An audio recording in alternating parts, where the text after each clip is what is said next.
ACC జాతీయ అధ్యక్షులు మల్లికార్జున ఖర్గే జన్మదిన వేడుకలను Adilabad Congress party assembly judge కంది యూనివర్సిటీ క్యాంపు కార్యాలయం ప్రజాసేవ భవన్లో సోమవారం ఘనంగా నిర్వహించారు. పెద్ద ఎత్తున హాజరైన కాంగ్రెస్ నేతలు కేక్ కట్ చేసి ఒకరికొకరు తినిపించుకుని ఖర్గే జన్మదిన వేడుకలను జరుపుకున్నారు. ఇక మల్లికార్జున ఖర్గేకు హృదయపూర్వక జన్మదిన శుభాకాంక్షలు తెలుపుతున్నామని అన్నారు.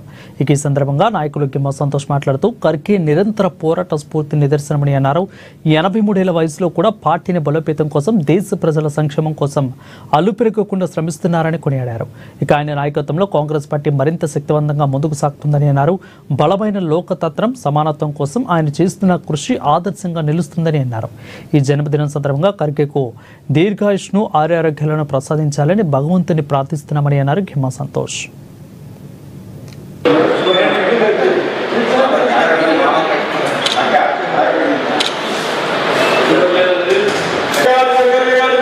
ఈరోజు కేఎస్ఆర్ భవన్ లో మరి ఆదిలాబాద్ నియోజకవర్గ కాంగ్రెస్ పార్టీ ఇన్ఛార్జ్ సోదరుడు కంది శ్రీనివాసరెడ్డి గారి ఆదేశానుసారంగా మరి అఖిల భారత జాతీయ కాంగ్రెస్ పార్టీ అధ్యక్షుడు పెద్దలు గౌరవనీయులు మల్లికార్జున ఖర్గే గారు 82 సంవత్సరాలు పూర్తి చేసుకొని ఈ రోజు 83వ సంవత్సరంకు అడుగుతున్నటువంటి శుభ సందర్భంలో వారి జన్మదిన వేడుకల్ని కాంగ్రెస్ పార్టీ శ్రేణులందరం కలిసి జరుపుకోవడం జరుగుతూ ఉంది. మరి ఇలా భారతదేశ చరిత్రలో చూస్తా ఉంటే మత రాజకీయాలను తిప్పికొడుతూ ఎప్పటికప్పుడు జాతీయ భావాన్ని పెంపొందిస్తూ లౌకికత్వాన్ని ప్రజల ముందుకు తీసుకెళ్తూ మరి ఇలా కాంగ్రెస్ పార్టీకి జాతీయ అధ్యక్షుడి హోదాలో అంత వయస్సు ఉన్నప్పటికీ విస్తృతంగా పర్యటన చేస్తూ పార్టీ బలోపేతానికి కృషి చేస్తున్నటువంటి మల్లికార్జున ఖర్గే గారు ఇంకా ఆరోగ్యంగా ఉండాలని కోరుకుంటూ నిన్ను 100 ఏళ్లు జీవించాలని భగవంతుని ప్రార్థిస్తా ఉన్నా.